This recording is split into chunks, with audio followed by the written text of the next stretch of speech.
Hello ladies and gentlemen, my name is RemovableSanity, and today I'm reviewing Welcome to Kowloon on the Series X, developed and published by Axos Games. So what is Welcome to Kowloon? Welcome to Kowloon is a single-player first-person horror set in Kowloon walled city, based on the real city that was demolished in 1993. Looking for cheap housing, you find yourself in said city, where the inhabitants of this place only at first glance seem to be ordinary people, but if you dig deeper, we'll see their real faces. The game boasts a stunning urban scenery, atmospheric locations, and high-quality 3D sound. First up is accessibility. With regards to accessibility, the developers has provided only a sensitivity option and camera shake. Audio and visual options are non-existent, so those with motor, auditory and visual issues will struggle with this game. Next is gameplay. First-person horror games are 2 ton a penny, so when hearing about Welcome to Kowloon, it was refreshing when even its own description states itself as a walking sim. That wasn't what intrigued me though. It was the place it was set in is based on real-world location lost to time in mainland China. From the outset, you start as an unknown protagonist who is in urgent need of accommodation and gets a room in the infamous overcrowded city. Once inside, you soon realise your new landlady has trapped you in the building and has ulterior motives. It then becomes about you finding a way to escape. The gameplay is heavy on moving through locations, solving some puzzles to then get to next location. Along the way, the game provides a decent amount of jump scares to ensure you're always kept on your toes. What the game sells in spades is atmosphere. You aren't thrown directly into turmoil, as it prefers a bit of a slow burning when you find the key and feeding the dog as its main tutorial-like experience. Because of this slower approach, the game feels more effective once the true horror nature hits, and you start to realise something that was meant to be safe turns into something far more sinister and dangerous. Then it nails it hard, and generally feels horrible as you make your way through dark hallways and dank alleyways. Cramped locations and dark corridors ooze that hair on the back of your neck feel at each and every corner that a lot of games struggle to manage. Puzzles were also equally simple, with most just to look about and find items that then unlock other items, allowing you to progress.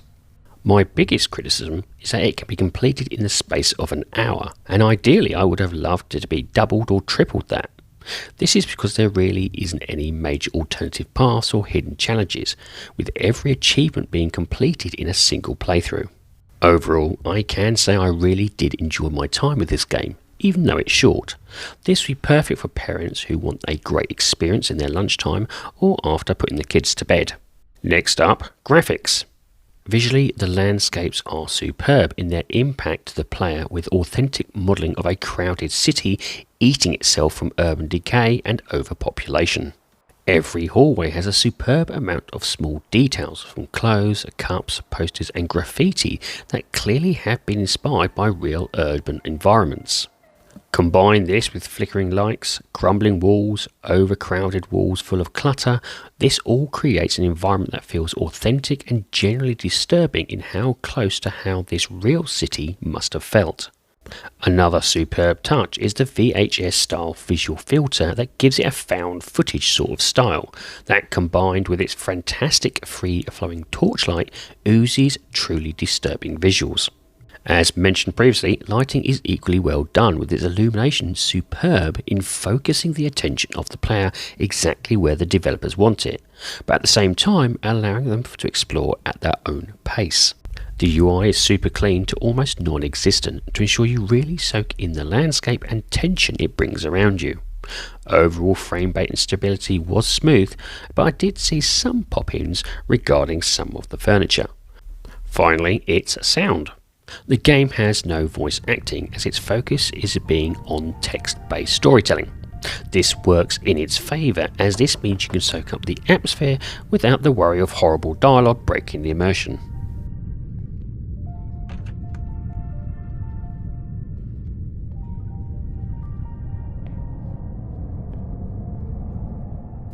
However, the environmental sound deserves praise, because the game rarely relies on traditional music, with it instead using uneasy and strange ambient noise.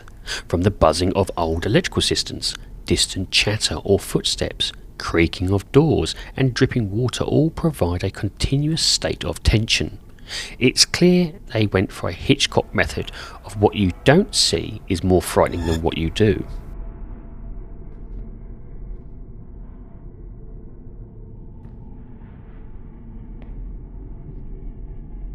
My recommendation here would be a good quality headset to enjoy the ambient sound at its most subtle and really allow you to get into the darkness of the city itself. And this leads me on to the rating of the game. Now, I rate games in order of avoid, on sale, great purchase and must own. My rating for Welcome to Kowloon is a great purchase. The game is very short but is priced well for the experience you are getting. If you are looking for a quick horror that is a delight on your senses, this will provide that. The game is currently priced on Xbox at £8.39 or approximately $10. And depending on your skill and patience, it would give you about 40 minutes to about an hour to fully complete the game. There is no replayability, so once you're done, that's it. The game ideally would be best with some DLC to expand the core gameplay by a few hours, but as a one-off standalone walking horror sim, this does a really good job on the atmosphere and visuals I believe is worth your time. Well, ladies and gentlemen, that's it. I do hope you like this review, and if you do, please like, share and subscribe if you so wish. And if you would like to put some notes or even just a comment in the comment section, I do like reading them. Anyway, have a great time gaming, and I'll see you all again soon.